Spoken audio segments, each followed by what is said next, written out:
Hey there, welcome back to my garden. If you're new here, we are in Zone 8B, Western Oregon, and today we are going to be doing a lot of maintenance in the front gardens. In our last video, we were in the back gardens and we got all the stuff cut back that needed to be worked on. There's a lot of foxglove and spirea and just things like that that were looking really dry and needing to be cut back before they heavily went to seed and spread all around the gardens. So today I have a lot more time free to be working in the front gardens, which is good because there's a lot more work to do up here. Mostly, like I said, foxglove. Unfortunately, a lot of it has already started to open up and spread its seeds. So we're going to have millions of little foxglove babies to deal with in the future. But that's okay. They're relatively easy to deal with. But there's also a lot of spirea that needs to be cut back, some hardy geraniums. I think I've waited long enough to where a lot of the Rose Campion can be cut back or even pulled out right now at this point. So we're really just going to kind of move around the gardens and take care of what we see. I'm going to try to not really focus on weeding because that is a never-ending chore, and I really just want to focus on the things that are going to seed before they really kind of spread it all over, and then I'll have a lot more to do in the future as far as weeding out those babies goes. So let me just turn you around. I'll show you what we're going to be working on. We have kind of a lovely overcast day. It's going to stay really pretty cool today. So that will make moving through all the gardens a lot easier. I also do have some rose deadheading that I really need to do as well. So I think after today, things will look a lot more tidy, a lot more fresh, just because, once you cut back things that have kind of browned out, it can tend to make things look a lot more dry. And I don't know about you, but my eye goes right to those plants rather than the things that are beautiful and in bloom. So let me just walk you through really quick and show you some of the things that we're going to be working on, and then we'll get after it. Okay, so I'm starting right here along, well, this is one of the no dig beds that's along our drain line.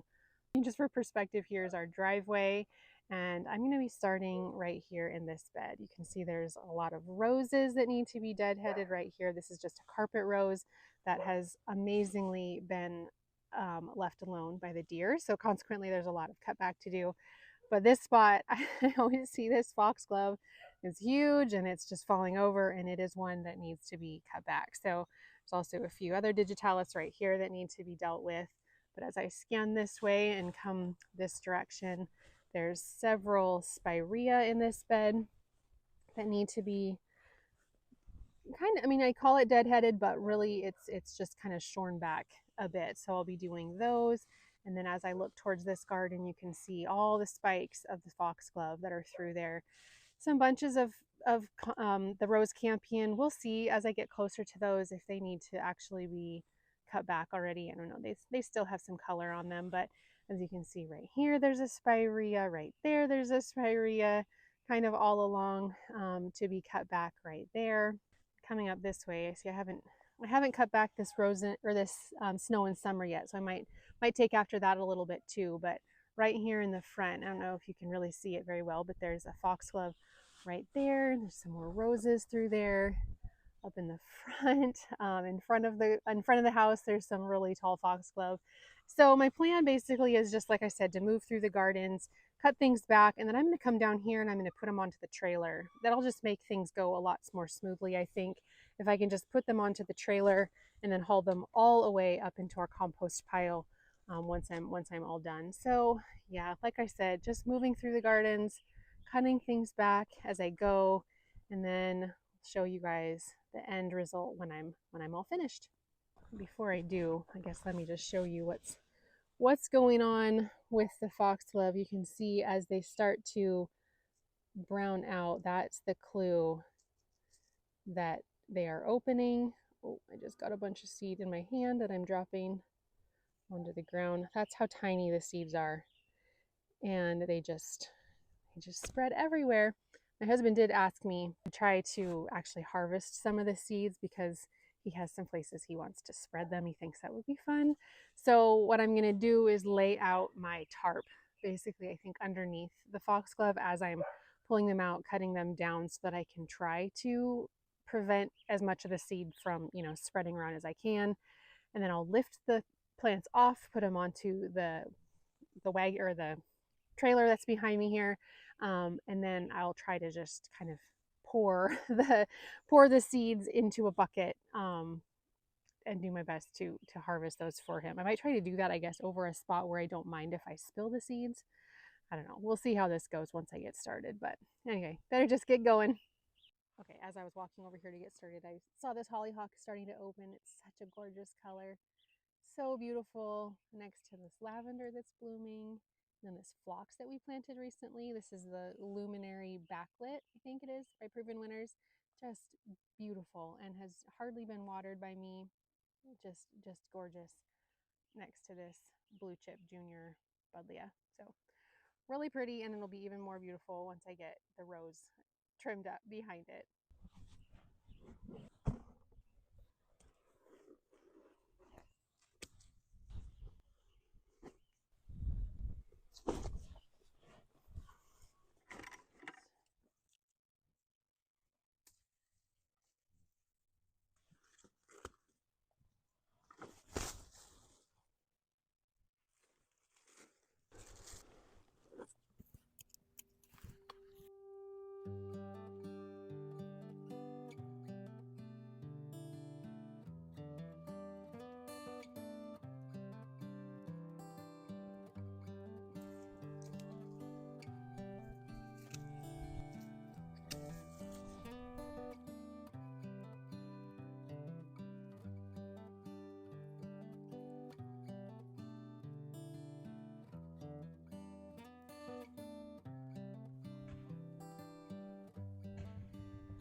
looked at, I have about roughly 3 million seeds for you. They're so small though that they're actually probably gonna be hard to spread because they are tiny.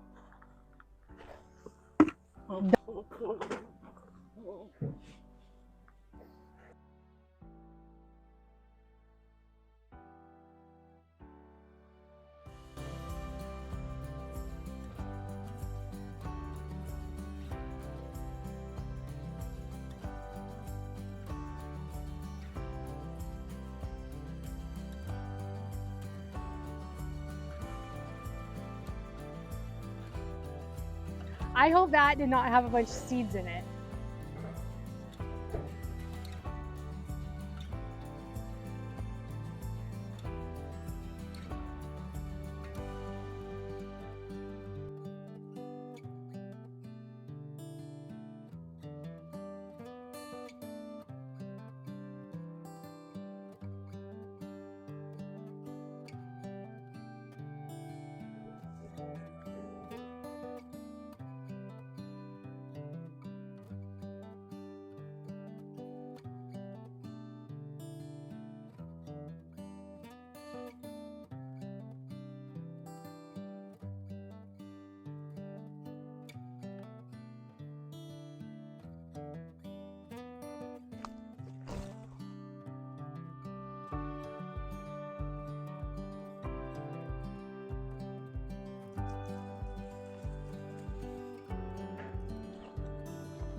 Does not move quickly. I watched back that little part where you were doing the motions at me. It looks so legit, like a silent movie. Those old movies. You're so mad about that plant.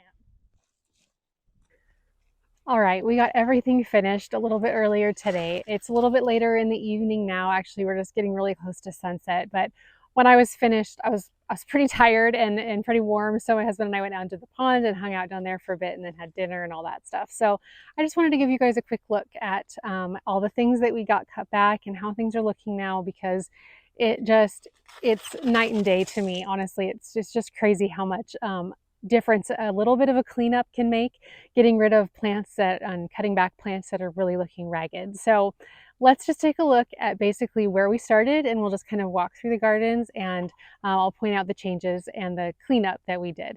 All right, so I think we started right here. I'm gonna try to do my best to remember what all we actually did of the work today. So pruning back the roses, that made a big difference. They were really had a lot of spent blooms on them. So those look really nice and cleaned up. And then we also took out a very large foxglove that was right here. And it makes a big difference to me, especially to have the foxglove out. I think it looks so much tidier just not having those guys protruding, and I don't know, just looking pretty overwhelming.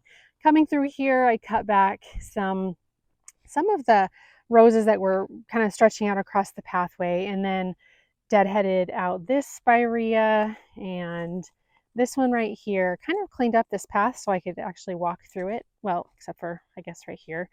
It's pretty full. And then we did this spirea as well. Didn't really do anything in this garden. The bulk of what we did was over here in this section. So we started down on the end, and I did do some deadheading on one of the roses, and mostly, like I said, pulling out a lot of foxglove. So if you can remember what it looked like before, they were just kind of randomly all throughout this bed. Did deadhead that rose right there, and also dianthus that was right there as well. So got out all the foxglove along here. Also some of the Rose Campion that was pretty much done. Cut that out as well. And also deadheaded this rose, which really needed it. I don't think I deadheaded it at all because even the spent blooms looked pretty cool. So I kind of left those on there, but just one left.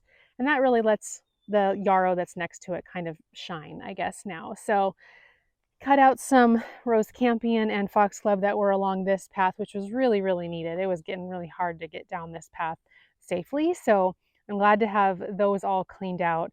And I don't know if you guys were able to see, as I was taking all of the foxglove out, I basically cut off the stalk as gently as I could, because any time that you even like jiggle, vibrate, whatever, the stalk, the seeds would just go everywhere. So rather than pulling out the whole thing, I would just cut it and then snip off the top that didn't have any of the open pods on it. Let that just go onto the tarp that I had. And then I'd carefully just turn over the stalk that had all the open pods on it, so that I could collect the seeds into the little bucket that I was collecting them in for my husband, because he asked me to do that. So that was kind of the process. And then if I did want that foxglove to stay there, I would just kind of clean up the leaves and leave the roots, obviously. But also, if I didn't want it there, I just then at that point pulled it out and kind of cleaned up the area, which there was a lot of foxglove growing in places I didn't really want them or didn't really care to keep them. So that really cleaned up the area a lot by just pulling those out. So let's finish looking up at this spot right here, because this was a big difference in this area. This was full of foxglove, full of Rose Campion. There's this maple tree here that seeded itself, and every single year it just tries and tries to grow, and I just keep cutting it back. I should put some sort of I don't know, weed or stump and tree killer or something on it, but I just basically keep cutting it back and give it to the goats, and that makes them happy. So this area I'm really glad to have cleaned up. I was able to trim back some of the pink cashmere that's in there because it just got, too shaded, I guess. So it was just not doing its best. So trimmed some of that back, and hopefully it'll reflush now that it has a lot more light getting to it. I also did take out a little bit of the yarrow that was just really flopped over. And hopefully if you guys can just recall, for me it was quite a while ago, for you guys it was just literally like a couple minutes ago that you were seeing this area, but it is so much nicer, nice and cleaned out from the foxglove. And also some Rose Campion I think I took out in here. There's also a hardy geranium I cut back. And then especially this scabiosa that was in here, it had powdery mildew so badly. I don't know what the deal was with it, but cut that really far back. And then also obviously like I said, the foxglove that was all kind of right in this area, got that all nicely cleaned up. Okay, we're gonna come down here along the driveway. There was more spirea along here, as well as right here that needed to be cut back. It just looks so much better without the brown, spent flower clusters on them. So I probably could have cut back the nepeta as well. It's ready for that to happen. But there is still, even though the sun has gone down, there's still bees on these. So I was fine leaving those there, but got some more of the Rose Campion cleaned out in this spot. Up here again, lots more just of the spirea, which looks a lot neater, a lot cleaner. Okay, so it's really getting dark, so we'll just kind of cruise through this. Lots of deadheading on these roses, which was actually quite easy because the entire clusters, as you can see here, how many flowers come up on a cluster, they were all spent. So that was actually really quite easy to get those ones cleaned up. Kind of was thinking about just cutting off even the buds that are waiting to open, just to give these, get these back to just their nice shape, but decided against that. So this rose also needed some deadheading. And coming along here, deadheaded a spirea right here, as well as started to cut back these hardy geraniums just a little bit, giving them a little bit of a shear. That'll also encourage, new growth to come on, and possibly then some more reflowering. So this was another spot that really needed attention, with getting out the big, huge foxglove that was right here. Cat does not like the dog, but the dog really likes the cat, so that's difficult for him. But anyways, there was a big, huge foxglove here, and I was quite excited to take it out. I think it looks so much nicer with it gone, and being able to see this sweet container here that I've had since end of last summer, and it is still just looking so beautiful.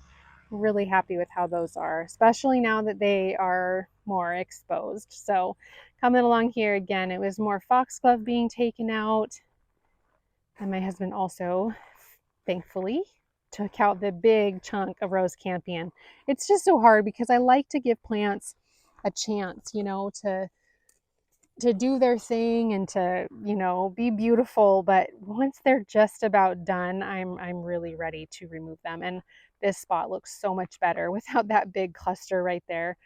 Serendipity alliums can really get a lot more light, and they can do their thing and they can shine in that spot. So happy to have that one out, as well as the foxglove that was all along here. So pretty when it's blooming, and I absolutely love foxglove, but when it's done, it is really done. So got some more spirea cut back here. I also pulled out all the Rose Campion that was right here blocking the hose. It looked pretty for a while there, blooming and, kind of blocking in a good way, I guess, the hose, but it was getting a little bit obnoxious. And by this time of the year, I don't need things to make gardening more difficult. So I was glad to get those out of the way as well. So same with more right here. And then over here, coming through this way, another spirea. And then I started to deadhead these lavender. This is a Spanish lavender. And this one I just went after and just, put it into a little dome, easy peasy. But then I came over to this one, and it has new flowers coming out. And then similar to the pink one we did the other day, it has lots of new ones that are just getting ready to open. And so I thought, well, here's another experiment. We'll let this one be. We'll see how it looks after this, this season. Let it bloom out and compare the two. And hopefully I won't regret that choice.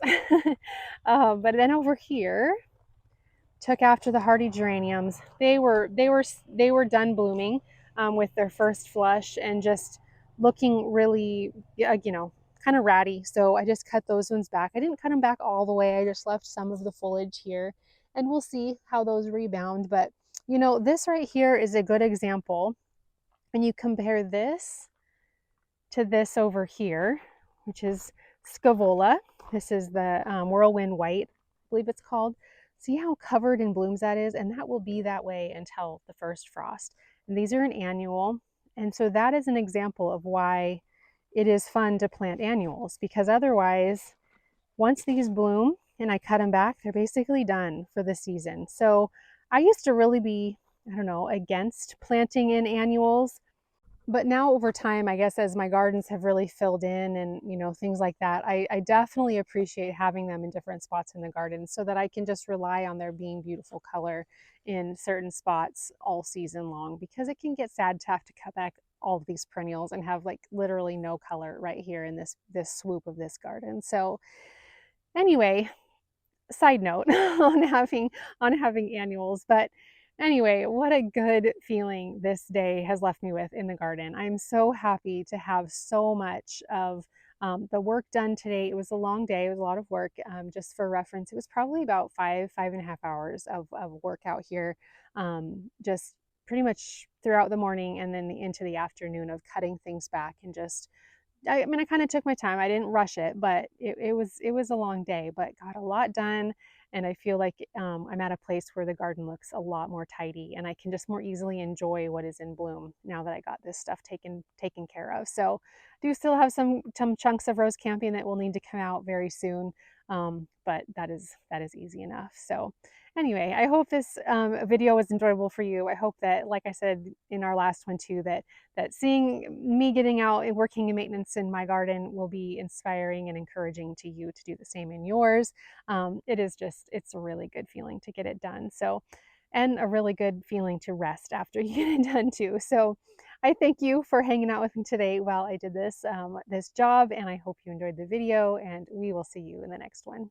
Bye.